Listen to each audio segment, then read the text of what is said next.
അപ്പോൾ എന്നോടൊപ്പം ശ്രീ രാജൻ ചേരുന്നുണ്ട്. ശ്രീ രാജൻ, ഇതിൽ ആരുടെ പ്രതീക്ഷ വിജയിക്കും? ശ്രീ രാജൻ കേൾക്കാമോ? ആരുടെ കണക്കുകൂട്ടൽ അടുത്ത നിയമസഭയിൽ ശരിയായി വരും ശ്രീ രാജൻ? എന്റെ ഒരു കണക്കനുസരിച്ച് UDF ജയിക്കും. ഈ കോൺഗ്രസ്സുകാരും മുഖ്യമന്ത്രി ആകത്തില്ല. PK കുഞ്ഞാലിക്കുട്ടിയായിരിക്കും അടുത്ത മുഖ്യമന്ത്രി. എനിക്ക് 100% ഷുവറാണ്. വളരെ നല്ല ഭരണമായിരിക്കും പുള്ളി കാഴ്ചവെക്കാൻ പോകുന്നത്.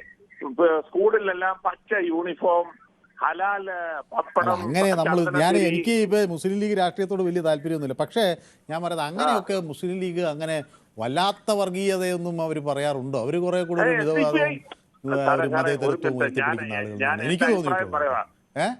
ഞാൻ എന്റെ അഭിപ്രായമാണ് കേട്ടോ. ഈ SDPI വെൽഫെയർ പാർട്ടി ഇവരും എല്ലാം ഇപ്പൊ വലിയ ചങ്ങാത്തിലാണ്. വളരെ നല്ല ഭരണമായിരിക്കും. കേരളത്തിൽ ഓണാഘോഷം ഉണ്ടാകത്തില്ല, ക്രിസ്മസ് ഉണ്ടാകത്തില്ല, പിന്നെ ഏഷ്യാസൊക്കെ പാട്ട് നിർത്തി വീട്ടിൽ പോകേണ്ടി വരും. അതൊക്കെ തെറ്റാണ്, സമുദായം അനുസരിച്ച് തെറ്റാണ്. അതൊക്കെ ആയിരിക്കാം. പക്ഷേ എനിക്ക് തോന്നുന്നില്ല മുസ്ലിം ലീഗ് അങ്ങനെ ഒരു രാഷ്ട്രീയം ഉയർത്തിപ്പിടിക്കുന്നുണ്ടോ എന്ന് എനിക്ക് സംശയമാണ്. നിങ്ങൾ നോക്കിക്കോ, ഈ വരാൻ പോകുന്നത് മുസ്ലിം ലീഗിനായിരിക്കും സീറ്റ് കൂടുതലും. ഈ കോൺഗ്രസിന് സീറ്റ് കുറവായിരിക്കും. ഈ PK കുഞ്ഞാലിക്കുട്ടിയായിരിക്കും മുഖ്യമന്ത്രി. ബാക്കിയുള്ളവരുടെ ഇങ്ങനെ സൈഡിൽ നിന്ന് കൊട്ടത്തേ ഉള്ളൂ ഈ കോൺഗ്രസിന്റെ ആൾക്കാർ. അതാ ഉണ്ടാകാൻ പോകുന്നത്. പക്ഷേ ഞാൻ പറയുന്നത് അവർ വരണം, കേരളം ശരിക്കും അനുഭവിക്കണം, എങ്കിൽ മാത്രമേ പഠിക്കൂ. ശരി. അപ്പൊ രാധാകൃഷ്ണൻ എന്നോടൊപ്പം ചേരുന്നു വൈറ്റിലയിൽ നിന്നാണ്. ഈ വൈറ്റില എന്ന പേര് കേൾക്കുമ്പോൾ തന്നെ ഒരു ട്രാഫിക് ബ്ലോക്കിന്റെ ഒരു ചിത്രമാണ് മനസ്സിൽ വരുന്നത്. ശ്രീ രാധാകൃഷ്ണൻ, ഇപ്പോഴും അവിടെ ഈ ട്രാഫിക് ബ്ലോക്ക് ഉണ്ടോ?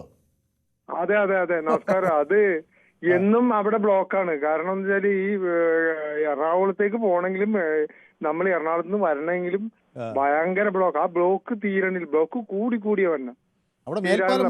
ഒരു രക്ഷയില്ല. പരിഷ്കരണങ്ങൾ വന്നിട്ടും വേണ്ട രീതിയിലുള്ള കാര്യങ്ങൾ അത് നടപ്പാവുള്ള സ്ഥലങ്ങളിലൊക്കെ അതിലൊരു ഇത് കണ്ടു.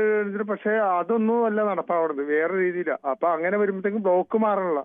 എന്തോ ആരുടെയോ ഒരു താല്പര്യം ബ്ലോക്ക് അവിടെ നിന്ന് പോകരുതെന്ന്. കാരണം അത്ര അല്ലെങ്കിൽ പിന്നെ ഇത്രയും ഇതല്ലേ ബാക്കി എല്ലാ സ്ഥലങ്ങളിലും ഒക്കെ ബ്ലോക്ക് ഇല്ലാതെ ഇത്രയും നന്നായിട്ട് പോണ ഒരു ഇതല്ലേ.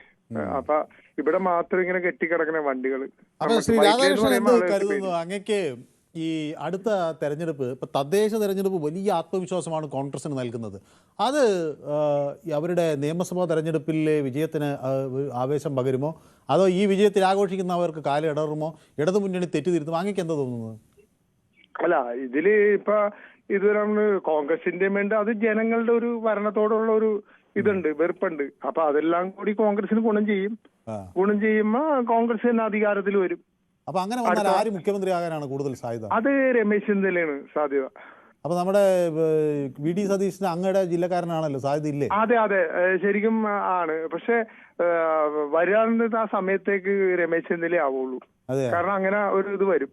അപ്പൊ അടൂർ പ്രകാശൻ അതുപോലെ നമ്മുടെ സുധാകരൻ അവർക്കൊന്നും സാധ്യതയില്ല. അവർക്കൊന്നുമില്ല, എന്തായാലും വരില്ല. കാരണം ആ സമയം ആകുമ്പോഴത്തേക്കും മുൻ പ്രതിപക്ഷ നേതാവും പിന്നെ പുള്ളിയുടെ ഒരു ഇതൊക്കെ ഉണ്ടല്ലോ, അതനുസരിച്ച് പുള്ളി തന്നെ അത് വരും. അല്ലെങ്കിൽ അത് പ്രശ്നങ്ങളായിരിക്കും. ആ ഗ്രൂപ്പിന്റെ ഒരു ഇതൊക്കെ അന്ന് ഇത് ചെയ്യും. കാരണം അതുകൊണ്ടാണ് ആ മത്സര രംഗത്ത് പല MP-മാരും ഒക്കെ ഇപ്പൊ മത്സരിക്കണമെന്നൊക്കെ താല്പര്യപ്പെടുന്നതൊക്കെ. ശരി. അപ്പൊ വ്യക്തമാണ്, താങ്കളുടെ അഭിപ്രായം കൃത്യമാണ്. അപ്പൊ കുഞ്ഞുമോനും ആലപ്പുഴക്കാരനാണല്ലോ. അപ്പൊ ഞാൻ കുഞ്ഞുമോനോട് ചോദിക്കണം, ആലപ്പുഴയിൽ നിന്നാണല്ലോ ആലപ്പുഴക്കാരൻ. അപ്പൊ രമേശ് ചെന്നിത്തല അവിടുത്തുകാരനാണല്ലോ. ശ്രീ കുഞ്ഞുമോൻ, ആവോ രമേശ് ചെന്നിത്തല അടുത്ത മുഖ്യമന്ത്രി? കേൾക്കാമോ?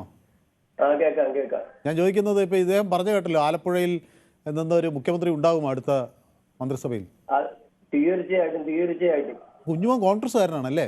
UDF ആണ്. എന്റെ ഒരു ആഗ്രഹം എന്ന് പറയുന്നത് എനിക്ക് രമേശ് ചെന്നിത്തല മുഖ്യമന്ത്രി ആകണം. അതെ, രമേശ് ചെന്നിത്തല മുഖ്യമന്ത്രി ആകണം. പുള്ളി കേരളം കണ്ടത് ഏറ്റവും വലിയൊരു ആഭ്യന്തര വകുപ്പ് മന്ത്രിയായിരുന്നു. പല കേസുകളും പുള്ളി പിന്നെ കഴിഞ്ഞ കാലങ്ങളിലുള്ള എല്ലാം കുത്തിപ്പൊക്കി പല പ്രശ്നങ്ങളിലും എല്ലാം നേരിട്ട് ഇത്രയും ഒരു ആഭ്യന്തരമന്ത്രിയെ കേരളം കണ്ടതിൽ ഏറ്റവും നല്ലൊരു, അതുപോലെ തന്നെ മുഖ്യമന്ത്രി പുള്ളി ആകണം. പിന്നെ പുള്ളി കൊണ്ടുവന്ന കാര്യങ്ങളെല്ലാം ശരിയാണെന്നുള്ളതാണ് നമുക്ക് കാണാൻ